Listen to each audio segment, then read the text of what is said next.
So in today's video, I am talking about the pros and the cons of owning a vacation home here at the Mayflower. So I think it's really important to first off discuss this. Utah's getting a new ski resort. They don't know what they're going to call it. We've been calling it the Mayflower. They have been in cahoots and talking with Deer Valley about who is going to operate the resort. So they finally just released this publicly. They said, we are in negotiations with the Mayflower, a Deer Valley representative said, to run the resort. And if they do choose to operate the resort, then it really won't be called the Mayflower. It'll just be an extension of Deer Valley, and it will become Deer Valley, therefore making snowboarders not allowed at the resort. So it really won't be the new Mayflower resort. It'll just be like the Mayflower side of Deer Valley. That's kind of how I'm taking it.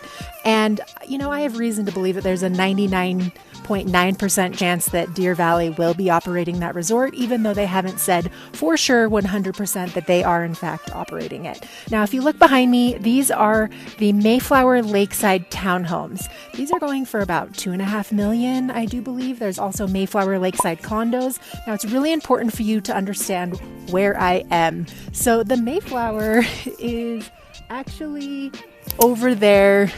If you can even see it today, behind those mountains, it's on the other side of the freeway. So the things that are happening on the other side of the freeway, like by Deer Crest, this is where the Mayflower Village base is going in. This is Extel's development. This is where there's going to be a Hyatt going in. They're starting to sell hotel condos over there. It's not built yet. I mean, things are starting to get built. They have ski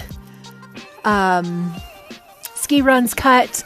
So we are kind of on the other side of it. So basically, you're on the marina side of the Jordanelle Reservoir. So Jordanelle Reservoir is behind me. And if you hop all the way across the lake over there, that's going to be where Hideout, Utah is.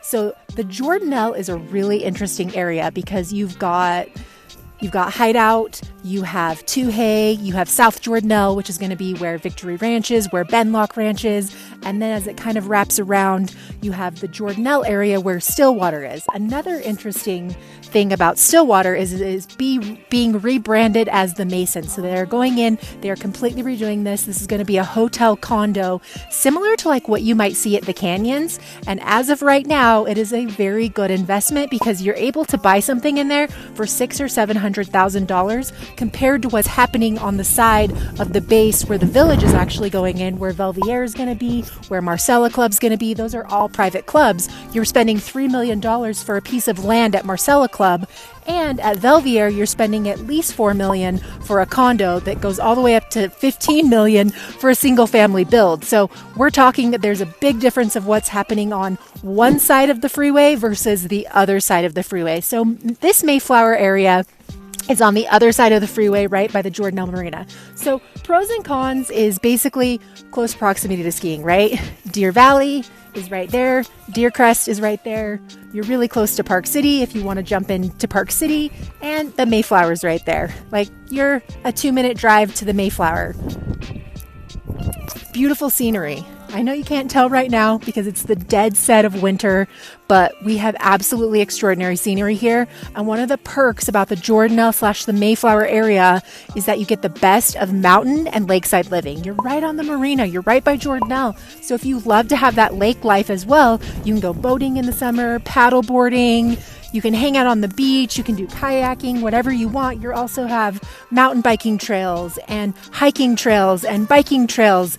And if you want to go into town to hit up Main Street, you're extremely close to do so. A lot of these areas are also going to have shuttles that will, I believe, take you to the Deer Crest side of Deer Valley, the Mayflower side, and into Park City if you want to.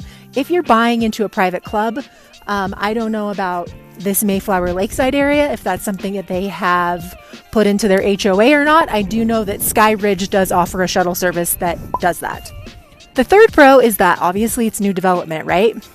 These townhomes are absolutely beautiful. They're very, very modern. They have cool modern garages if that's something that you like. If you're looking for something that is more modernized and something that isn't like tan oak. Like a lot of stuff at Deer Valley, a lot of product at Deer Valley is a lot older. You're spending a lot of money to buy into Deer Valley and you're going to have to update it anyway.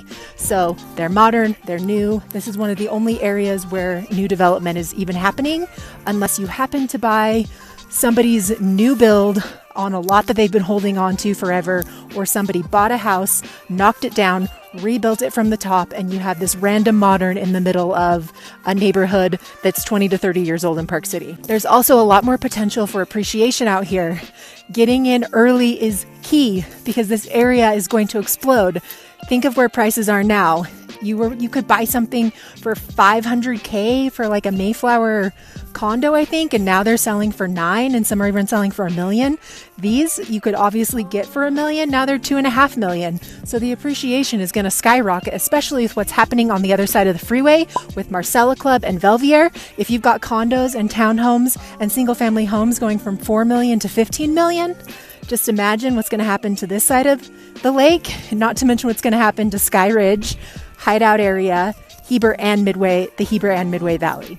It's an area that has potential for huge appreciation. It's a completely brand new area. And in my personal opinion, I believe that this area is going to be far more expensive than Park City in the future, simply because it's all new everything, all new construction, all new development. The fifth pro is that you do have luxury amenities. So if you are part of a club, then you get all the perks of being a member of the club. Now here you get access to Deer Valley that has amazing amenities. Mayflower is going to have amazing amenities. Like, it's going to be the bougie brand new resort. There hasn't been a new resort built since Beaver Creek, you guys, in Colorado. You'll get a golf course over here as well. Tiger Woods is building a brand new golf course at the Marcella Club. Hideout has a golf course. Tuhey has a golf course. Park City has public golf courses. There's an awesome public golf course in Heber. You're really close to everything. You're kind of wedged in between Park City and wedged in between Heber, and you don't have to deal with 224. So you're basically 0 stoplights from Salt Lake City International Airport to get here, which is amazing. Talk about some of the cons. So yeah, the first of the cons is it's getting more and more expensive. Did you know that 5 years ago you could buy a lot in Sky Ridge for $275, and the cheapest one now is like $575? So same with here. Like, these condos are going up, right? Like, these townhomes behind me are selling for $2.5 million. Okay, so it's going up. It's going up fast. The second con is limited use. Probably the majority of people buying in this area are vacation homeowners. They're probably second homeowners, or they're buying with a long-term play in mind. Like, they're going to buy it and then eventually this is where they want to live. They want to end up here. So there is fees associated with owning a vacation home and being a part of an HOA and maintaining it, and owning a vacation home in a ski town that has lots of snow. There, you've got snow removal, and a lot of times an HOA takes care of that. You can hire people to do it for you, but there are fees that are associated with owning a vacation home, and maintenance and maintaining it, and utilities and all of that jazz. I did make a video about buying land as an investment versus buying a vacation home, because I had an awesome person from the Bay Area named Dan reach out to me, who's just like, I've ran all the numbers and you're right on your videos. Park City's not a cash flow area unless you have a lot of money and you're paying in cash. You're lucky if you break even, really, because you get a really big paycheck in the winter and a small one in the summer. And most people are buying the vacation home as a return of lifestyle, not a return on investment. Park City doesn't have high annual yearly returns. It has very good appreciation. So your profit is made when you sell it down the line. That's where you make all your money, is you buy and you hold it for a long time, and it appreciates like mad. And when you're buying in an area that has a brand new ski area going in, there's a plethora of things that are going to start to happen. There's probably going to be more commercial around here. Restaurants will start going in. Will it take time? Yes, because this has been in the making for like 20 years and it's just starting to come to fruition. Like, I've been poking around here for the last 5 years. I've made tons of videos in this area, and there was nothing out here. It was complete dirt. There was no sign of life out here. And what I get from most people is they're like, Nicole, we drove around there. We just can't picture it. There's a lot of snow out there. We don't know what it looks like. I encourage you to go look at my other videos, because I've driven around here when it's summertime, or visit out here in the summertime. So if you can see what it looks like in the summer, so that you know you're going to love it in the winter and the summer. The next con, again, is seasonal use, right? If you don't like snow, like right behind me, this is the end of March, my friends. The end of March feels more like December. If you don't like snow, you're definitely not going to like living here year round, which is fine, because there's a lot of people from Florida who have second homes here, vacation homes here. They come out to ski, then they go back to Florida, then they come back. And, it's just, that's how a lot of people operate around here. So seasonal use is a con. Again, owning a vacation home, a second home, it's expensive. You have fees, you have taxes, you have a mortgage. If you're getting a mortgage, you have a mortgage to pay off. You might be able to rent it out. You might not be able to rent it out. If it's a bad snow season, if it's a good snow season, all those factors play into owning a vacation home in a ski town. And I have tons of other videos about what you can expect when owning a vacation home in Park City, if you want to go check out some of the other videos on my channel, like this one. The other con is the maintenance, right, of owning a vacation home. This is really challenging if you're an out-of-state buyer, if you're an out-of-country buyer, because you're buying a house and it takes some effort to get here and to be able to maintain it. So a lot of people will set up like cameras to be able to monitor their property, like Ring camera doors, and just being able to monitor it. But it is maintenance, and especially if you don't live here year round and you are using it as a rental or an investment, you got to deal with snow removal and shoveling snow off your roof and shoveling the sidewalks and making sure the decks are fine. But if you live in an HOA, generally a lot of that stuff is taken care of for you. But again, you're paying utilities, and there are a lot of other fees and repairs that come with owning a vacation home or a second home. Hey, what's up? My name is Nicole Bowdle. I'm a local real estate agent in Park City, Utah.